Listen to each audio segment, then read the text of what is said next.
Snap. Right. Please, everyone, check the share price of Google. By the way, it was up yesterday in a very much a down market. It's down $8 today. That's 1%. But here's the story.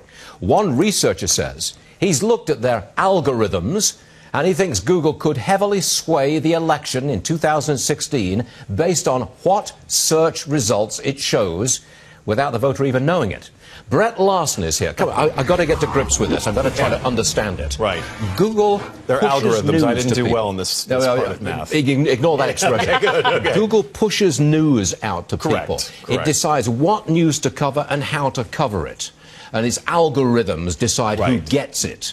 That could sway the election of 2016, and I believe it could sway it to the left. That's what they did in 2012. Your comment?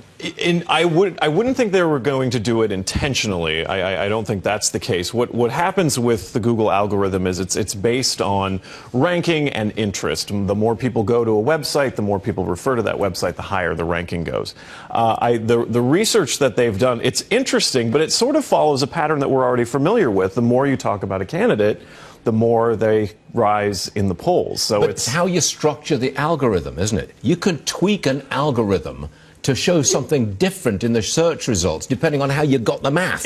You could potentially get in there and change it so that anytime someone typed in the search, Republican presidential candidates, you could, always make sure Donald Trump goes to the top, or always make sure Marco Rubio goes to the top. They could very easily do that. Yes, but the campaigns like the can New York Times also bestseller list for books. Yeah, they have their you own, should know. I should know. Right. They have their own algorithms for that as well. But right, and we saw some controversy with that, with Ted Cruz buying his own books to go higher on the New York Times list. So well, in 2012, Eric Schmidt, the guy who basically ran Google at the time, also ran President Obama's re-election campaign, the technical side of it.